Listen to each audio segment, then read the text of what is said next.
Welcome to Fine, I'll Talk About It, the podcast where we say the quiet parts out loud. Real talk, no fluff, no fake positivity. I'm your host, Danielle Young, and today I am joined by spirit medium Daniel. Daniel has been gifted with the ability to communicate with archangels and spirit.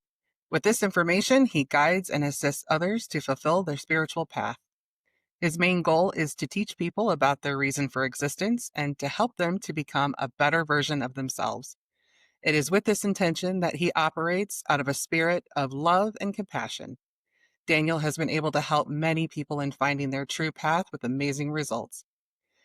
Daniel takes extreme pride in his ability to answer all of the unanswered questions. Daniel, welcome to Fine, I'll Talk About It. Thank you for having me on. I appreciate it. This is awesome. Yeah, I'm super excited to have you on. I know in our first conversation, I wanted to just keep talking to you forever because I love your story. Yeah, well, at least you do. My wife, not so much, but I got it. Well, I can understand why she wouldn't. So, why don't you tell us a little bit about you and why you're called Spirit Medium Daniel? My name is Daniel Jackson, but I go by Spirit Medium Daniel. I don't call myself psychic because when you say the word psychic, then people start coming up to you and say, "What am I thinking now?" And I go, "I don't know what you're thinking now, but everyone else thinks you're a moron for asking that question because that's kind of dumb." But I have seen spirit ever since the age of 3 years old.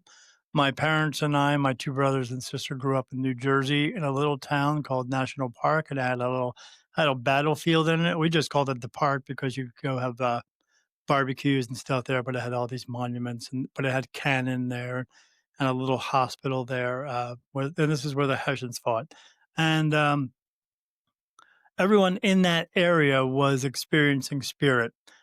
We'd hear the stories from different people, but we were having a lot going on in our home, to the point where, like, my two brothers and I were downstairs watching TV, and my sister's record player, two flights up, turned on. Um, but not just turned on, whatever was there was switching records. So back then it was the Wow. 70s, so you had a record on the post and you dropped the needle while I was taking records off and putting records on. Um, my sister was getting ready for school one time, and she was standing in front of the mirror on this, in the bathroom on this door, and my mom was helping her with her hair. When I went in front of the mirror again, there was another woman standing there with a colonial outfit on. So we were experiencing lots of things, ashtrays moving, glasses moving, all types of things like that all the time. But then by the time I was 17, my one brother had gotten married, so he moved out. My sister found an apartment.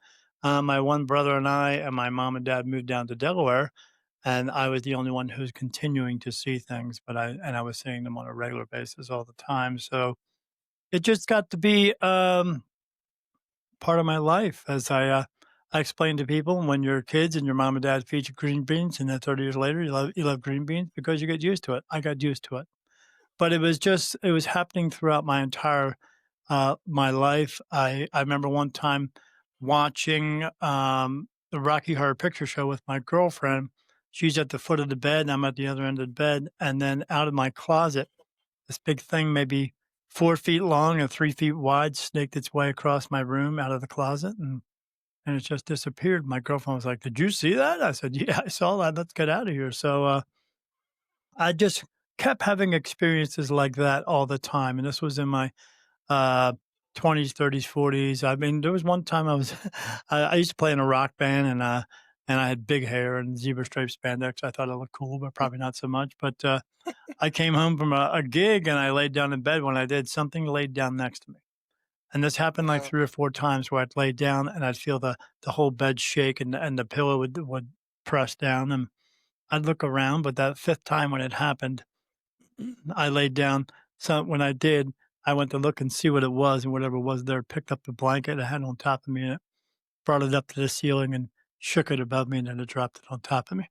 And then for 2 years after that, I slept on the couch downstairs because I was scared shitless. But, Yeah. yeah, but, these types of occurrences would happen frequently, so much. I was always told when I was young, my both my sister and I, we were sensitive to spirit. That's what I was always told. But I just had a lot of ghost stories for all my friends. And then, again, it was just progressing. up into my 30s, 40s, and then right before turning 50, my wife went away on vacation for 2 weeks to go visit her daughter, and for those 2 weeks, I saw everything you could ever imagine in a scary movie happening in my house. Um, it was disturbing, to say the Yeah. least. Clouds coming out of the walls and clouds coming out of the ceiling, and I'd see, each cloud would be like a different color each night when I go to sleep, like red or green or blue, and then green with black stripes, red with black stripes. I saw 7-foot skeletons walking around the home. I saw skulls floating around the house with red eyes and fangs. So crazy stuff. And then my wife came home from vacation. She told me about her adventures, and then I told her about mine. Now, my wife at the time was a nurse, and she thought maybe because I'm diabetic, my medicines were causing me some type of psychosis. And then 3 days later, she started seeing some of the same things in the house. So Really? yeah, we had we had done as much research as we could find. I found a paranormal group to come to the house. I found two, but one of them came to the house, and they got so much information from my home that by the time they left, they were supposed to come back after 2 weeks to do a big reveal, and they never come back. It took me 6 weeks to get a hold of them, and the leader told me that they broke up on my front lawn because it was so it wasn't horrifying stuff, but it was so much information. They weren't used to getting that kind of information from one home. It would take them like 10 or 15 homes to get all the stuff they got from my home. Um, Wow. like, I remember one of the tests they wanted to do. They had all these little boxes with lights on them and wires sticking off of them. And I said, "What's that do?" And then the guy said, he rubbed his hand on my couch and he waved it above it, and the thing lit up, bloop, lit up. And I was like, "What's that? What's that all about?" He said, "Well, spirit put out static electricity. So when they're around, these things will go off." Well, we were walking around the house and he said, "So do you have where's the most active place?" I said, "Pff, the whole house. Where do you want to go? I mean, it doesn't make a difference." He said, "Well, let's go in the bedroom." I said, "Okay." So we walk in the bedroom. I walk in. As soon as I did, every one of the lights just lit up. And I turn around and look at them and I'm like, "What's going on?" And they're like, "We don't know." And they walk through, nothing. So, they come in the bedroom and they do this one test, where they want me to go in. One guy says, "Let's go in the walk-in closet and see if we pick up anything in it." I feel like I'm drawn to go in there. I said, "Okay." So I walk in, he walks in behind me. He looks at me and he's like, "Oh man, I'm getting sick to my stomach. Oh, I gotta get out of here." And he runs out and I said, "Sit on the bed." And he sits on the bed. I said, "You okay?" He's like, "Yeah, I think I'm okay. Can we go back in?" I said, "Sure." I go back in. He goes back in within seconds. He's like, "Oh, I'm gonna get sick again." And he runs out and sits on the bed. I said, "Are you all right?" He's like, "Yeah." "How come you're not getting sick?" I said, "I don't know. You're the freaking expert. Why don't you tell me?" So it was Wow. crazy. It was crazy. One of the last experiments they did is they wanted me to go in the bedroom and pretend I was sleeping. And they came in with this thing called an ovulus, a spirit box. Mhm. And when I was laying there in bed and they walked in and they turned it on. And immediately when they turned it on, it started spitting out words. It said Wendy, Michael, Paul, Helen, unique, special, light, energy. One time it said the word road, like a street. And when it said road, a car went past my house. And I was like, what's going on here? This is crazy. Wow. So what they did is they asked like for 10 minutes straight because they said they timed it. And for 10 minutes straight, it answered. And one of the questions they asked was, "Are you here to harm Daniel?" And then that computer voice came out and said, "No, we are not here to harm Daniel. We love Daniel. We love Daniel's light. Daniel is the light." When it said Daniel is the light, I was like, what the heck is that supposed to mean? I mean, just so much stuff was happening. So, I mean, even when they went out of the room, I went out and they're all huddled up. And I said to my wife, what's going on? She's like, "I don't know. They're talking about something." So they got done and they turned around. Now, I was excited at that point because We my wife and I had been going through so much for like 6 months. We couldn't get this figured out, and so these people were witnessing something we were witnessing all the time, every day. So I said to them, "Hey, "You got all that, right? I mean, that was really good, right? That was really good." And he said, "Well, there's a problem, Mr. Jackson." I said, "A problem with what?" I said, "It wasn't bad stuff." He goes, "No, it's not bad stuff. But whenever we use that ovulus, we can only get it to spit out a word or two. It never says sentences." And he said, "And Mm, it didn't, it said sentences for 10 minutes." I said, "Okay." He said, "We got to get this figured out, but we'll come back and do a big reveal." And he gave me a squirt bottle. I said, "What's that for?" He said, "Oh, it's holy water." He said, "If something bad comes, you just spray the bottle." Well, I just found out, I found out later on that it's water. I mean, you can't bless water. It's just physically impossible. And, um, and he gave me some prayers to put on the computer, and that doesn't work either. It's just a bunch of mumbo jumbo. So, so they left and they just never came back. I mean, the strange part, I mean, for me to deal with something like that was when, even when they showed up in their little van with this little insignia on it. And I mhm. just thought to myself, I don't want to be this kind of famous. I Yeah. mean, everyone around me is going to think they're living next to a poltergeist home or something. Unfortunately for them, they were, Yeah. yeah, so that just, and then eventually I found, we after that didn't work out, I looked around, I found 5 mediums, none of them knew each other, every one of them told me the same story about me, but, it just it has progressed. That one of them wanted me to come to her show, and she said, "I want you to see how I do it," and I was like, "Do what?" You know, "I don't know what you're talking about." So my wife and I go to the show, and when we go into the show, we walk in, that lady's standing on the stage, and she's like, 100 feet away from me, and she sees me walk in the room, and she just locks eyes with me, and as I'm going through the room and sit down, she's watching me, and my wife says, "What was that all about? That was creepy." I was like, "I don't know, I don't."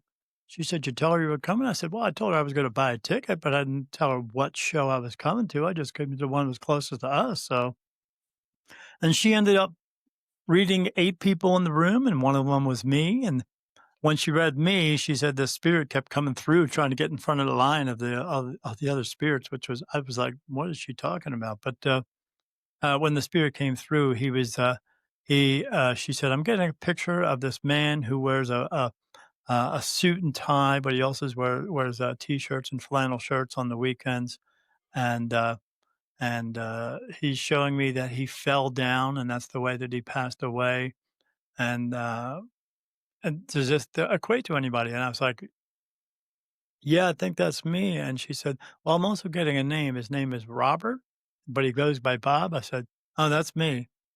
I said, "My dad's name is Robert, but he goes by Bob. He wears t-shirts and flannel shirts, but he also wears a business suit."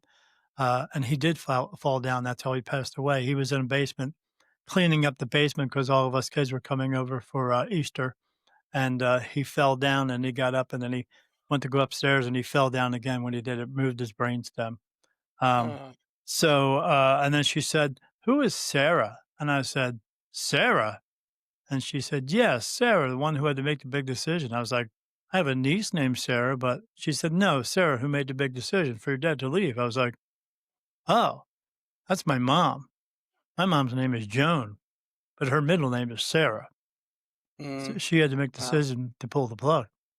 Yeah. And then she said something about, he showed me a picture of someone who wears scrubs and a stethoscope and a school bus and looks like prison bars. I don't know what that is supposed to mean. I said, "Oh, yeah, that's me." I said, "I went to school for medical records and now I work in a prison."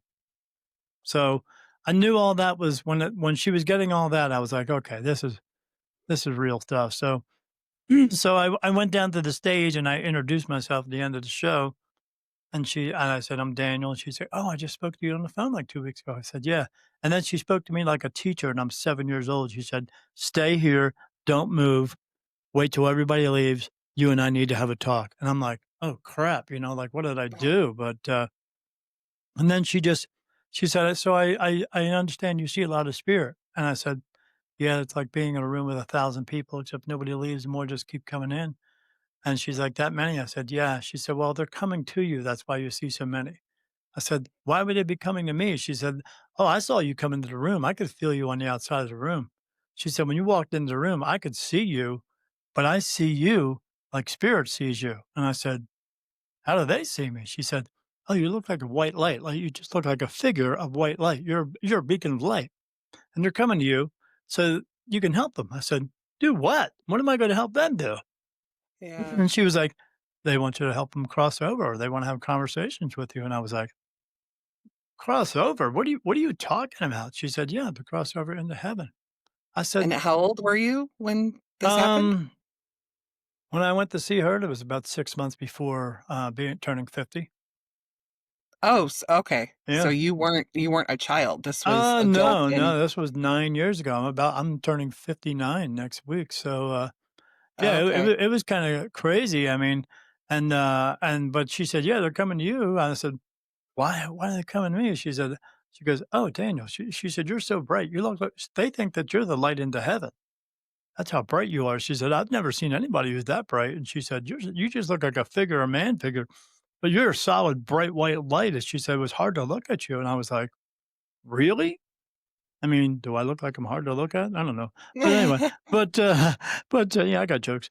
But, yeah, and then she said, You have to make a big decision with this." I was like, "With what?" She said, "Oh, Daniel, you're just an untrained medium. You just don't realize it." And I was like, "Oh, okay. Well," and she said, "You have to make a big decision. You have to have a sit down talk with God and decide if this is what you're going to do." I said, "Do what?" She said, "Decide if you're going to be a medium or not." I said, "I don't know what to think about that." And she said, "Well, I know you don't want this to go away." And I was like, "I mean, it's been a part of my life, my entire life, but I don't know what I'm doing here." She said, "Right, you need to be trained on that as well." She said, Yeah. and she said, "If you do," she said, "I think you're gonna be very powerful. I think you have more power than you understand." And I was like, "Okay," so my wife and I ended up going home, and then, and I said on the way home, I said to my wife, I said, "I guess I'll have this talk with God." I mean, so when I got home, I sat there for a little bit, and she's like, "You all right?" I'm like, "How do I have a talk with God? What do I do?" Yeah, that's a tall order, like, Yeah, to have a talk with God. yeah, I mean, How do you do that? how do you do that? And so my wife puts everything into perspective for me. And she said, "How do you talk to him any other time?" And I was like, Mm, "Oh, okay." So I went in the bedroom and basically sat down and I said, "God," I said, "I don't know what's going on here with me, but I need help. I mean, I've looked everywhere else for help and I can't find any help. And I need you to help me here because I need to figure this out. But if you help me out, I'll do whatever you want me to do. If you want me to help these spirit, like this woman said, or help them to cross over, or even if you want me to help people, I'll do whatever you want me to do." And I nervously said it in a way where I said, "I'll do whatever you want. I'll go wherever you want." And I thought about that for a second because I was like, well, if I have to go somewhere and do this away from my wife, how am I going to do that? And I'll be whatever you want me to be, and I'll be wherever you want me to be, whatever you want me to do. You just point me in a direction. I'll go. So when I got done the conversation, I went out to my wife and said, "Well, I mean, we'll see what happens." The very next day, everything started to change. And then mm. eventually, some people came into my life. I met a woman who was doing an intuition class. We went. And from that class, I told everybody there what was going on, and everybody there in the class is looking at me like, "What?" And, so that Yeah. woman at the end of the class, she said, "Look, I'm putting a group together. It's all professional mediums. You need to come. I I think we can help you figure this out." And they did. And I worked with them for about a year, and they helped me to develop, my ability. But since then, my ability continues to grow and grow and grow and grow, and it's always progressing. Like in the beginning, I was getting answers from them that I'd hear thought come in, but I also found out there another medium told me they were touching me on my face for yes and no answers, and I was like, "Oh, really? Like where?" She said, "On your face." I said, "Oh, is that what that is?" She's like, "Why? You felt it before?" I said, "Yeah, I just thought it was a bug crawling across my face, you know? I'd always brush it away, but, so I actually sat in my office in prison and said to them, I said, "So you're touching me on my face for yes and no answers," and I got touched. I was like, "Wait a minute. Slow down. I gotta figure this out." I said, I said, "So I'm gonna ask some questions and like a trial and error thing." And I said, "You can just tell me the answers." I said, "So is my name Daniel Johnson?"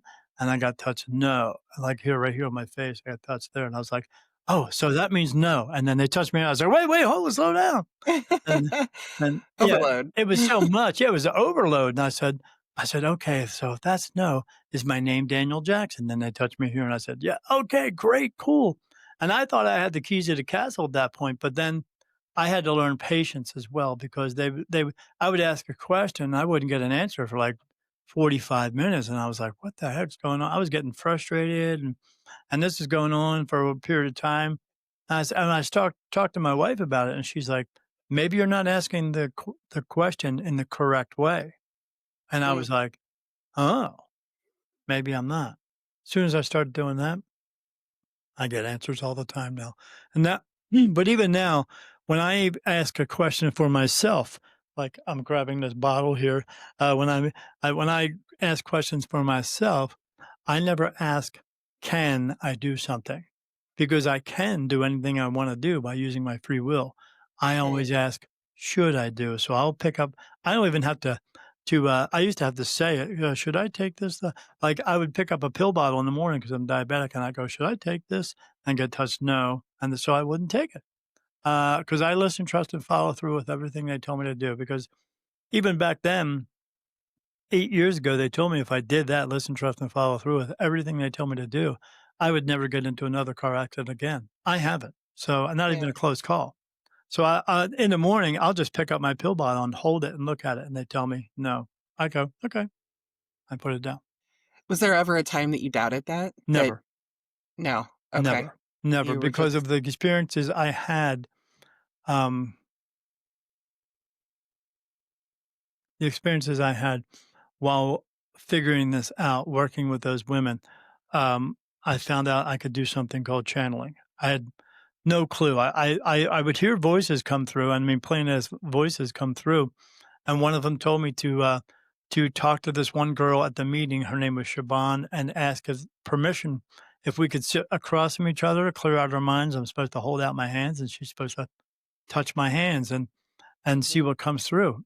I mean, literally, they said, "Sit with Shaban, ask her for permission, hold out your hands. She'll hold your hands, you clear out your minds," and they said, "And just watch." And I was like, "Just watch? What do you mean by that?" And that's what I was supposed to do. So I did that with her at the end of the class. I said, "Shaban, they want me to sit across from you, and if it's okay with you, and clear out our minds, I'm supposed to hold out my hands, and you're going to hold my hands, and something's going to come through." And then one of the other women in the room said, "Are you getting ready to channel?" And I was like, "Um, I don't What? know. What? I don't know what the heck I'm doing here, but okay." So when we did that, and then when we cleared out our minds, and she grabbed my hands, she did this like that. And I was like, "The heck going Oh. on?" And she's like, "Oh my God, that's the most energy I've ever felt in my life." And she said, I can see your spirit guides, Helen and Manos." And I was like, and I didn't tell them the names. I was like, "Yeah, Manos and Helen are here." And they said, "Yeah." And she said, "Manos means uh, uh, the light of, or the light of God, or God is with us, or no, the light of God." And Helen means and uh, God is with us, and in Greek. And I was like, "Yeah, I looked that up already. I know." So, but every time I'd go getting ready to go to that meeting, they would give me a message to channel with a different person there, and I did it with every one of them. But one of them I did it with was this is where I learned to do everything they tell me to do. I mean, they're asking me to do it. I have free will. I can refuse to do it, but I never did. But at this point, I'm too far gone. Yeah. I'm too far into it now. Um, so I'm supposed to sit with this one woman, Lana, and sit across from her. We do the same thing. And then she grabs my hand every time. It's like that, and then she's when she opened her eyes, this voice came through, and it wasn't her voice. It was a deep, really deep sounding, very very present voice, commanding voice. But the voice came through and said, "Hello, my son." And I was Oh, like, wow. um, "Hello." And he said, "How are you?" I said, "I'm good." I said, "Who am I speaking to?" He said, "It is I, your father. You call me God." He said, "But I prefer to be called Father." He said, "Because you use that word God too many times that have nothing to do with me." And I was like, Yeah. I'm getting goosebumps now. I was like, that I said, Mhm. "That was profound." I mean, we do use that word too many times that have nothing to do with him. I mean, when I was a kid in the '70s, we called Led Zeppelin the gods of rock and roll, but they're not really gods. Right. I mean, so and but when he said that, I was, like, sitting there and I was like, "Oh my god." My skin just felt like it was on fire. I was like and I'm sitting there and I'm looking at everybody else, and everybody's hair is sticking straight out, and they're all grabbing their skin and like, "Oh my god, oh my god." And then he said, "Don't worry, that'll go away soon." And I was like, Okay, okay." And then it started to go away. And he said, "Daniel, you need to learn to trust yourself." I said, Mm. "I'm having a hard time with that." He said, "Yes, I know you are." He said, Yeah. "You also need to stop asking why." And when he said that, I mean, I said, I you heard that?" He said, "Of course I heard that. I hear everything." He said, "You need to stop asking why." I said, I'm just trying to figure out why me." He said, "Because it just is. Yeah. That's why."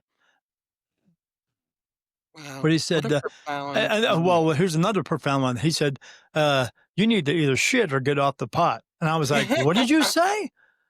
And he said, "You heard me." And I said, "My mother says that." And he said, "Where do you think she got it from?" And I was like, Oh, and then he laughed. And I was like, "You're laughing." He said, "Oh, Daniel, we love a good joke." And I was like, "What the?" But then he said, You will soon be working with my children." He said, "You referred to them as archangels." So when I talk to people and they say, "What do you do?" I say, I work with who we refer to as archangels because that's what he told me. But he said, "You'll be working with my children." He said, "It's going to be a process. It's not going to be easy, but this is what you must do." And I was like, "Okay. I mean, I'll do whatever you want me to do." yeah. And he said, "I know you will." He said, "But you do have a choice." He said, "You don't have to do this if you don't want to." I said, "I want to do this. I feel How like do I you have to." And yeah, he how do you said, say no to God? "Yeah." I And mean, he said, "Oh, I know you will." And I was like, "Okay." He said, "But it's going to be a long process. It's going to take a long time." I said, "Okay." And then he told me some other stuff, and then told me stuff, and then the voice he was telling about the people in the room, and then what's going to happen in this world and everything. And he said, "Do you have any other questions?" I said, "N- "No. What do I ask you?" And he said, "Anything you want." mm, And I was like, "Okay." He said, "But my children will come to you all the time. You can always ask them. If you need to call on me, just ask." And I said, "Okay." I said, he said, "Anything else?" I said, I know, I think I'm good." He said, "Okay, I love you." mm, wow. What do you What a say to that? moment. Yeah, what do you say? And the overwhelming feeling of love that was coming into that room, I Yeah. can't explain it. It was just kind of crazy. Then working with archangels was so I would see them prior to this, these white lights, bluish white lights coming out of my floor and going up through the ceiling. And I'd always look down to try to see where they were coming from, but every time I turned my head, it would just kind of disappear. And then when I turned my head straight again, it was there. So I was out of the corner of my eyes, but I could see it all around me. And then at nighttime, that after that, I started seeing these beings in front of me. And these beings had like arms and like little tentacles coming down and stuff. And I was like, what is this, man? This is crazy stuff. And then Mm, at night, I'd see those little tentacles coming down and touching me on my skin, and I feel these cold little touches all over my entire body. And I was like, "Okay, I guess this is what he was talking about." And then I'd go to sleep because I'd fall asleep. It'd make me go to sleep. And then I'd wake up 2 or 3 hours later, I'd be throwing up and crapping everywhere. oh, wow. It was bad. So, um, and that would happen, for like 2 or 3 hours, and then I would be okay. I'd recover from it. And then I would see them again 2 weeks later, and they would do the same thing, and then I'd go to sleep and wake up throwing up and crapping everywhere, like getting the flu twice a month. And what this Wow. was them working on my soul so I can see them, hear them, feel them, communicate with them better, but also purging my body at the same time to be able to take this kind of energy. Yeah, I was just gonna say it's almost like a purge Yeah, the of energy is so strong from angels, it would knock you on your butt, and you it angels people say, "Oh, an angel came to me." No, if an angel came to you, you would be throwing up and crapping because the energy is so strong.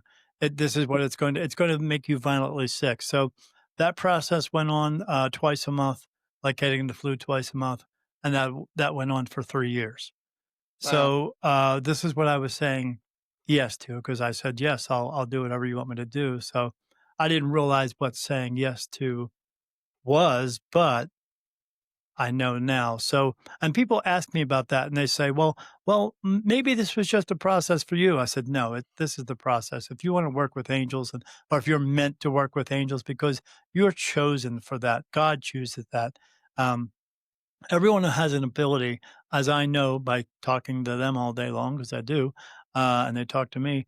Uh, the process is if you have an ability, it's because this is part of your soul. That when God created your soul, He put that in with it.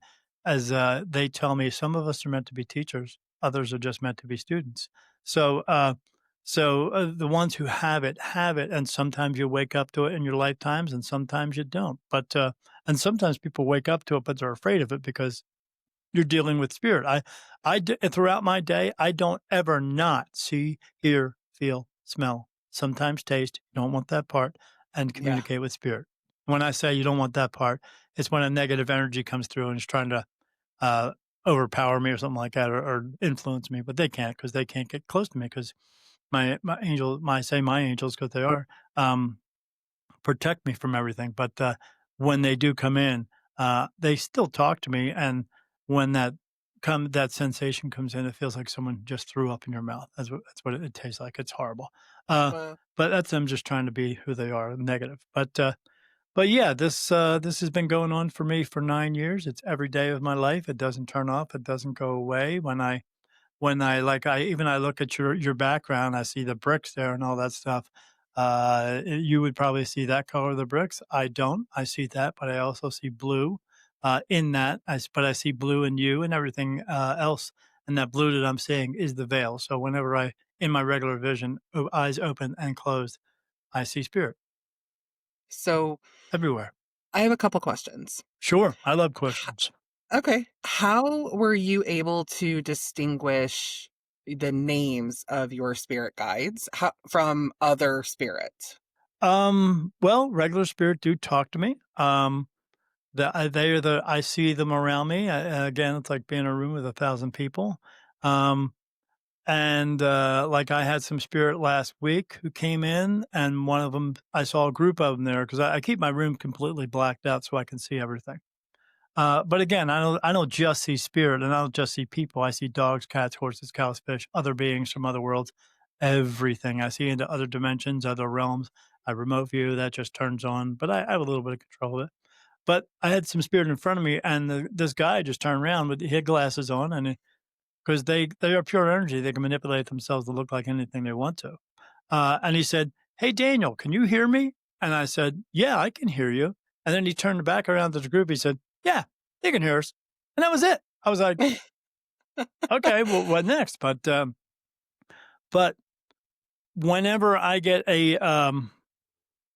whenever I was getting touched, I knew I had one touch here on my eyebrow, my left eyebrow, and that was Manos, and on my right eyebrow was Helen.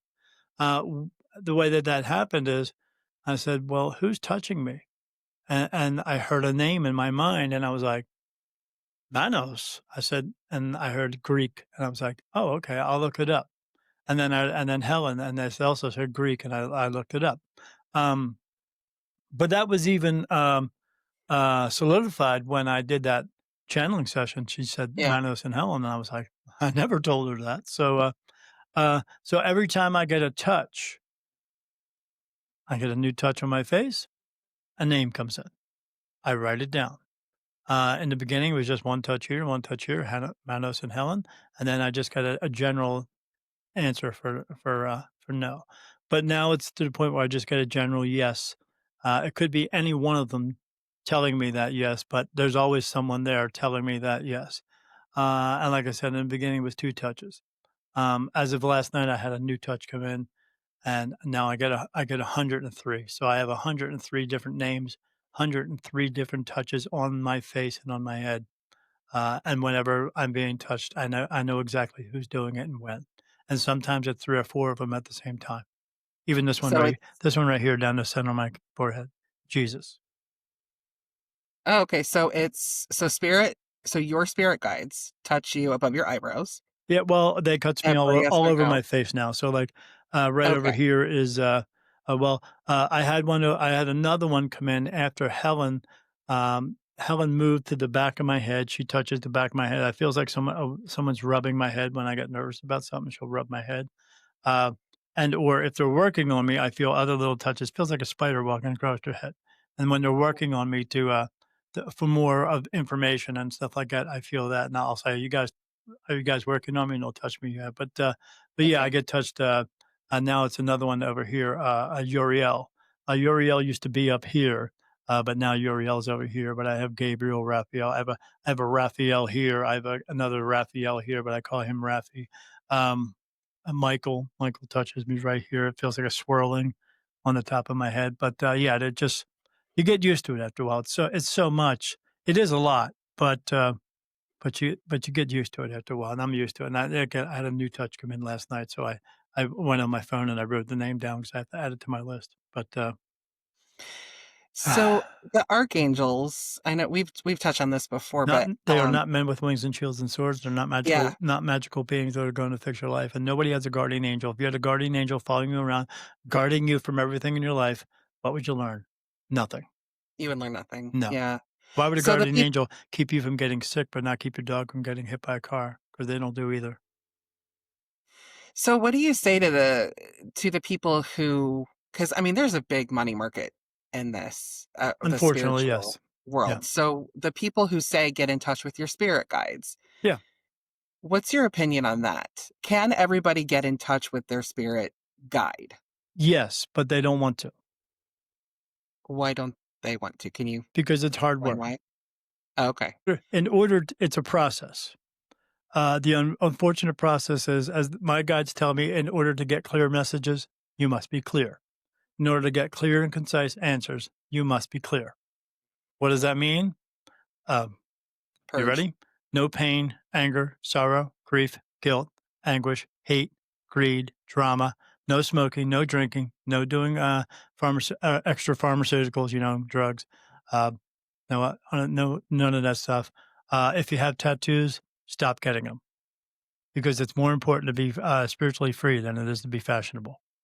So it's not just a matter of sitting down in a meditation and being quiet and No, asking to speak to your guides. no, Okay. no. Yeah, It's that hard, I and I nobody hear wants to that do a it. lot. People, Yeah. people don't. People want to go to. They want to go to Staples and get an easy button. Think it's all going to be easy. Yeah. I mean, you hear it a lot. You hear just sit in silence and talk to your guides. No. Well, you can talk to them all you want, but you have to have them talk to you. That's the thing. Now, when I do tell people this is what you have to do, what I also tell them is prior to doing your meditation is say out loud, is there anything you want me to see, hear, feel, or do? What do you want me to do next? And then go into meditation because Mm. then it will bring it to you instead of you just waiting there. I mean, when you're a child and you're hungry, did you ask your mom and tell her I'm hungry, or did you just sit there and wait? Nobody wants to wait; they want it right now. So if you want the information right now, ask for it. They'll bring it. And And what about signs? when you do that, you're recognizing the fact that they are real and recognizing the fact that you want their help, and they're going to incline to help you more that way because they want to develop a personal relationship with you. But again, in order to get those clear messages, you must be clear. We get messages sometimes in our dreams, but why? Because when you're in your dreams, your soul actually rises up out of your body. It's always connected. The soul is always connected. The only time it's not connected is when you're done and you're out of here. But you're out of your body, and because you're out of your body, the human body, the body itself and the brain are a block. Everything is a block. with the body and the brain. Consciousness is not the brain. It's not a pineal gland or anything like that. It is the soul, and the soul, the power behind the brain and the body is the soul. The soul getting the body, working with the brain. The brain makes the little parts work, and it gets you to turn around and notice things and pick up on things like that, like what we call angel numbers and all these other things. You're seeing them because your soul is directing your body to turn around and do that. And the soul is here to learn things. And the only way it can learn to be in this physical world is be within this physical body, which is a vessel, in order for the soul to be here. That's all the reason for it. But when the soul does leave, it will retain the shape of you, and you'll be you. But you'll be you with all your memories of this lifetime, but all your other lifetimes as well. Why is everything else? Why are you not able to retrieve those lifetime memories now? Because your body is blocked. Because you have all that pain, anger, sorrow, grief, guilt, anguish, anxiety, all that stuff within you, and you're not willing to release it. You can, but no one's willing to do it. What I does it am. take to release it? You let it What's go. the My favorite 3 words, you let it go. let it go? You know, Yeah. when you're driving down the street and you see a car accident, do you have to rubberneck? No, you don't.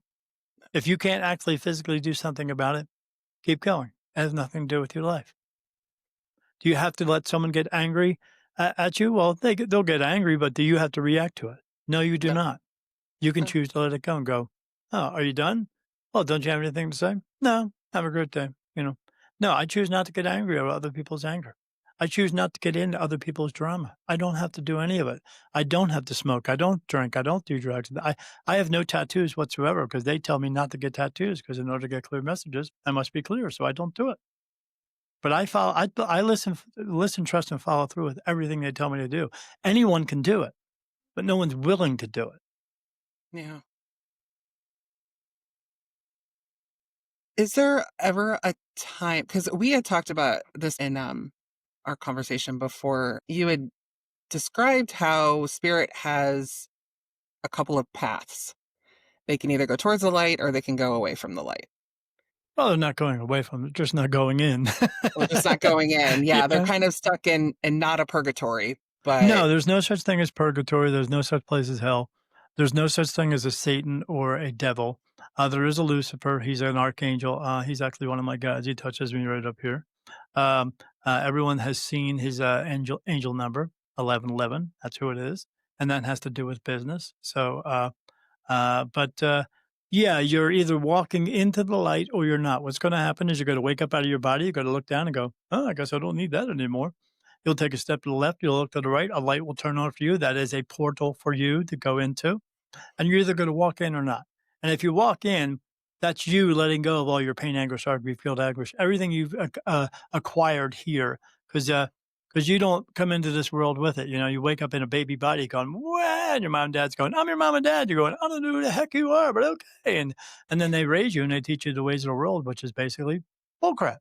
And all this lies and deception, so that you'll fall in line like everyone else does. You'll become sheep, or the flock, or now they call us the herd mentality. They're calling everybody cattle, and people think that's okay. I don't think so. Because they tell you one day to eat bacon, and then they tell you not the next day not to eat bacon.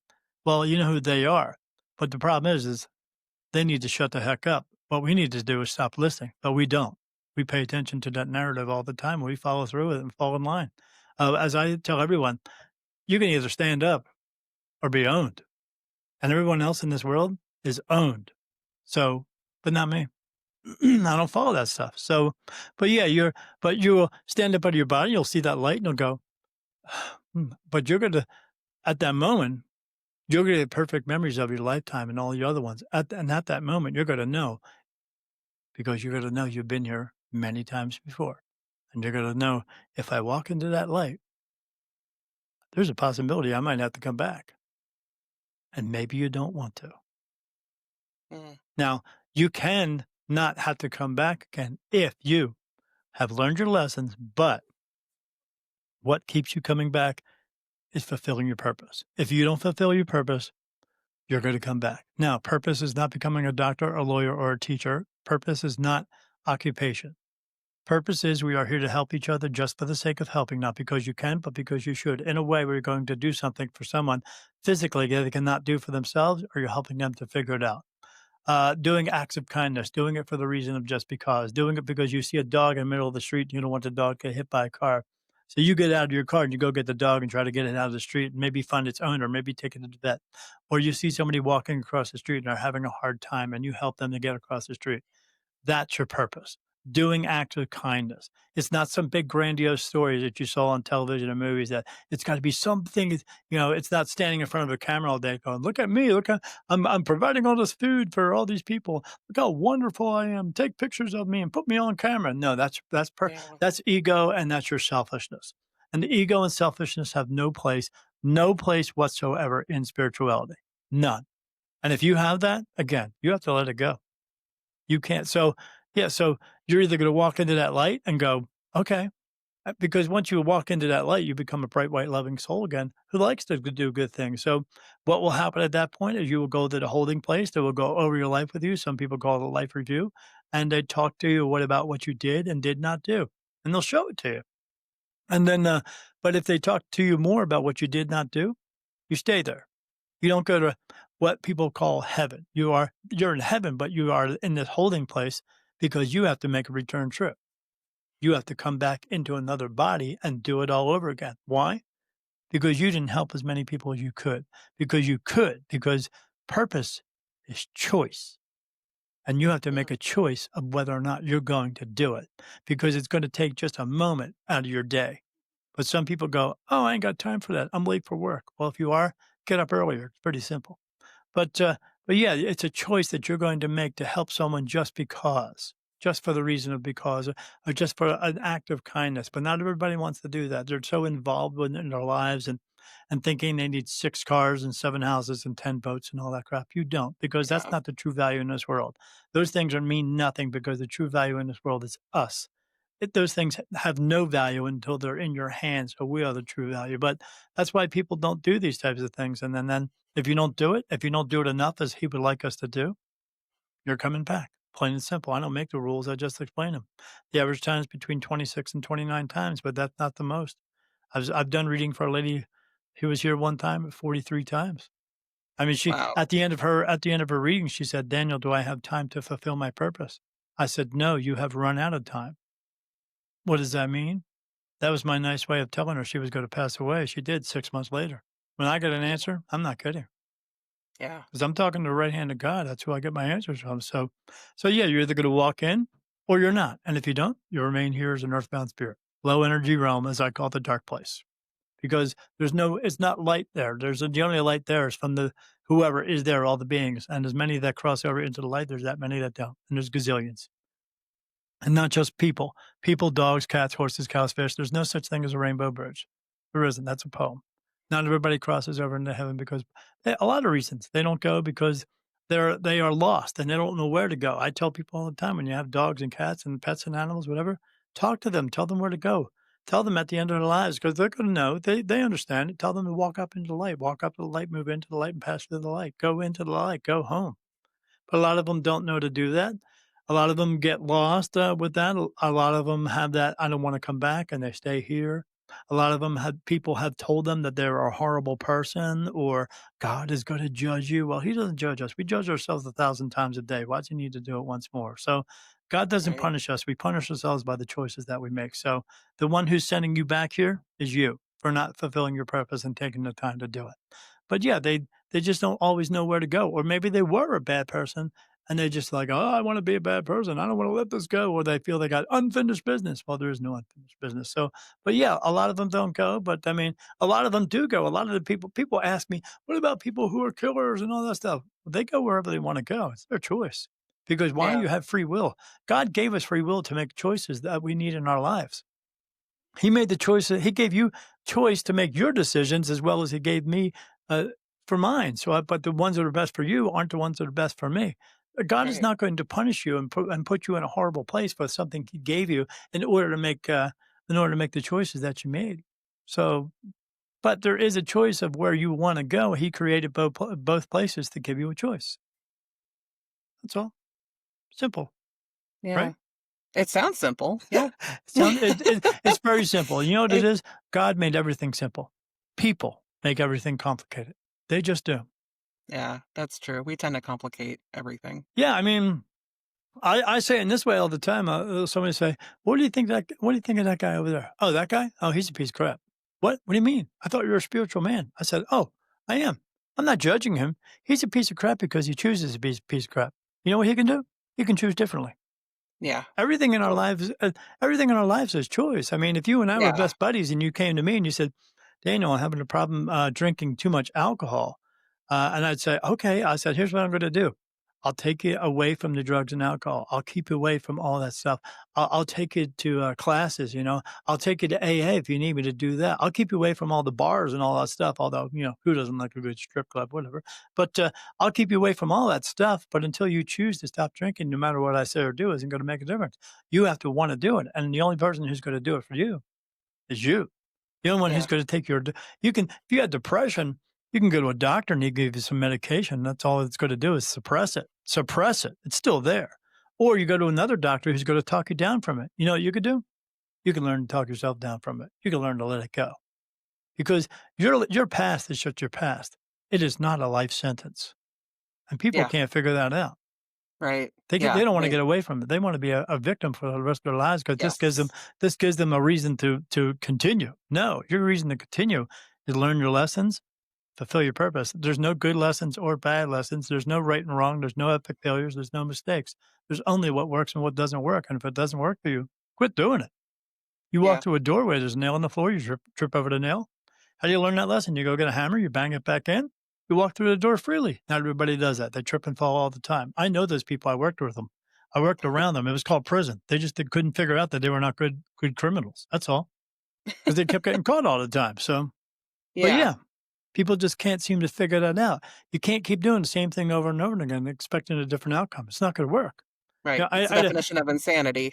I had a lady come up to me one time and did a reading. She said, "Daniel, my last boyfriend was a horrible man, and so there was one before that and before that." I said, "Okay, what was the commonality between all three of them?" She said, "What do you mean?" I said, "There was something common there that you liked." She said, "Oh, they all had brown hair and blue eyes." I said, "You want the answer?" She said, "Sure." I said, "Go out with a blonde."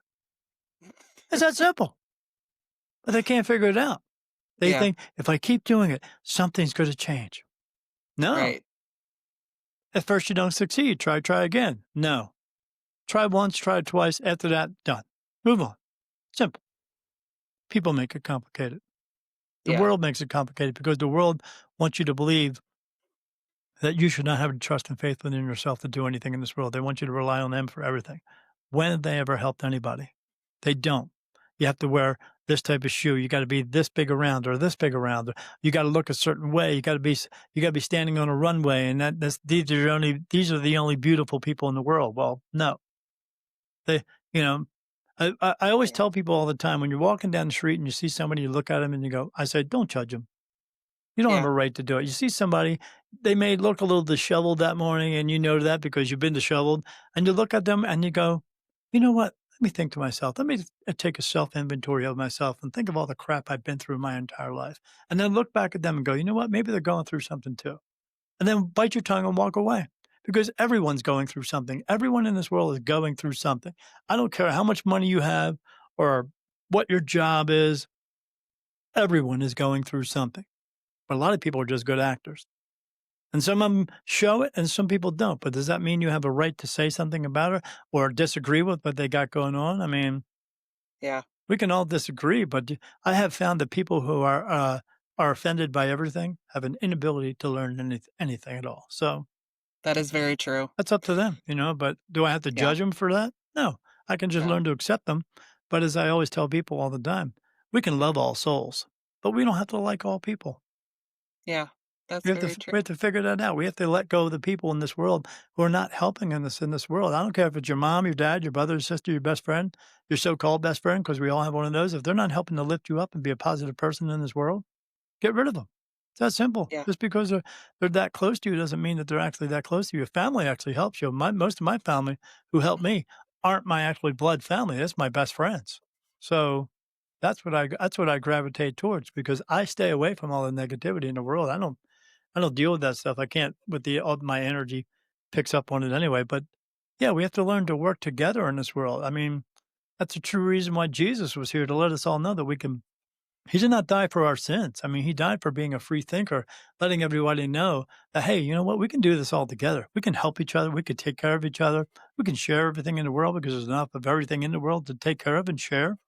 But the people who saw that, the kings and queens and religion, because they don't want to tell you that that they saw him doing that, and they said, "Oh, we can't have this guy on the street. He's taking our power and control away from us.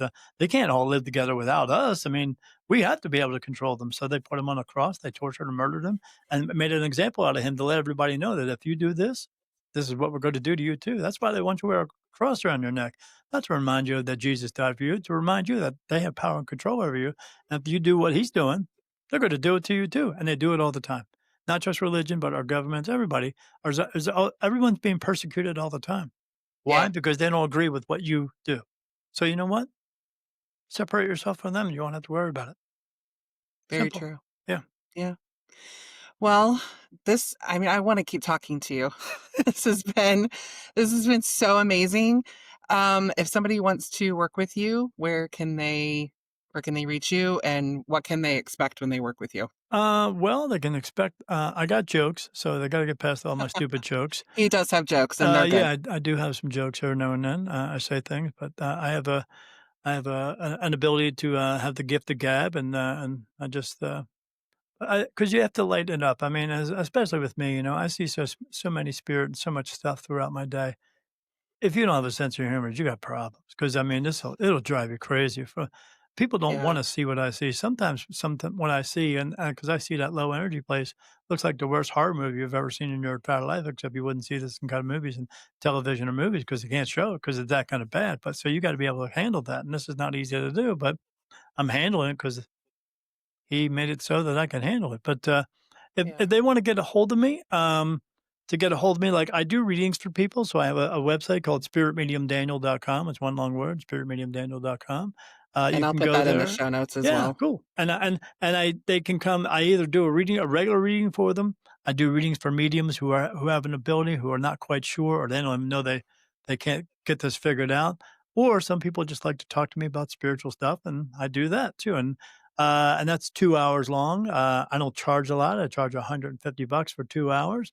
Um, Pretty simple. Or now, I also go on TikTok, and I go on there, not to watch a bunch of stupid videos, that's for sure, but I go on there and I do a live show. I've been on there right now at this point almost 12 weeks. And I have about 3,800 followers in 12 weeks. I'm kicking butt on there. Why? Because people know I'm telling them the truth. That's why. Yeah, Someone said I'm giving them tough love in a way, but I'm because I'm very blunt. I'm very straightforward. I'm very black and white. I have a no bullshit delivery. But I still got my jokes in there and stuff too. But I don't put up with crap with people who want to come in and tell me all the religious crap and all that stuff because no. But yeah, they can also find me on TikTok doing that. I'm on there 6:30 Mountain Standard Time. My name on there is Spirit Medium Daniel 1. They can find me. They can find my book. I have a book on Amazon. Where is my book? Ah, yeah. Show the book. yeah, I got a book.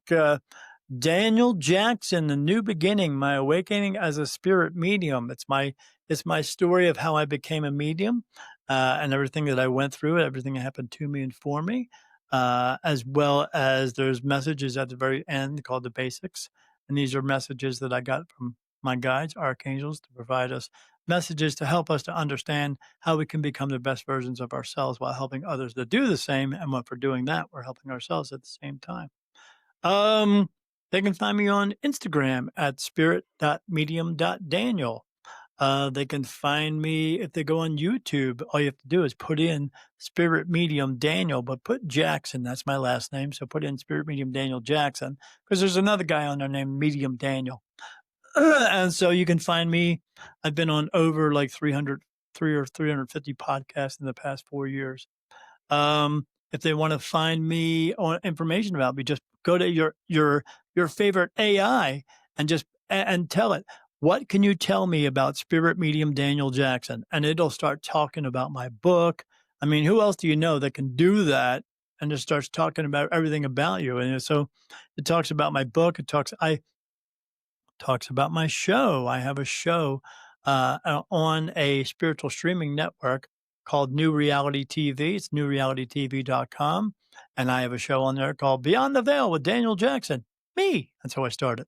And it talks about everything metaphysical and supernatural and a little bit of UFO stuff, not much, but this guy named Preston Dennett, he was pretty cool. He's on History Channel now. Uh, but uh, but yeah, you can find me pretty much everywhere if you're looking for just inspiration or you're looking just for information. Um, I have a lot of experiences. I have a lot of experience itself with spirit, with other realms, other dimensions, because it's my life every single day, all day long.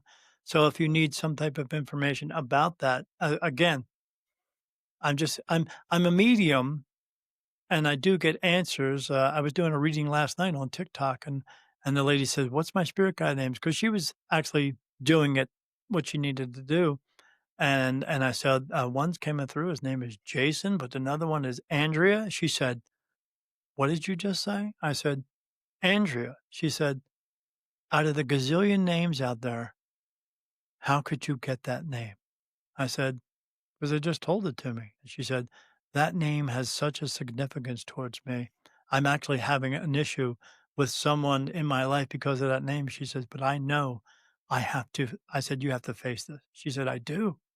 She Yeah. said, "Because there's no way in this world you could have known that name." I said, "I didn't. They just told it to me just now, so that's how I got Yeah. it." And she said, "How are you able to get that?" I said, "Because of one reason." She said, "What's that reason?" I said, "'Cause I'm the frickin' shizzle dizzle. That's why." You are the shizzle dizzle. I love Yeah, that. yeah. Well, I thank do what you I do. so yeah, and you do it very well, and I appreciate you. I appreciate Thank you. you. Thank you so much for coming on, and I will put everything in the show notes if you would like to get a hold of Daniel and have a reading. I'll put TikTok handle, all that good stuff. So thank you for hanging out with us on Fine I'll Talk About It. If today's episode got you thinking, hit follow or subscribe so you don't miss what's next. And if you want more real talk, more perspective shifts, and more finally someone said it moments, leave a quick review. It helps other people find the show. You can also connect with me on Instagram at Inspired Action Wellness for more conversations like this. See you in the next episode.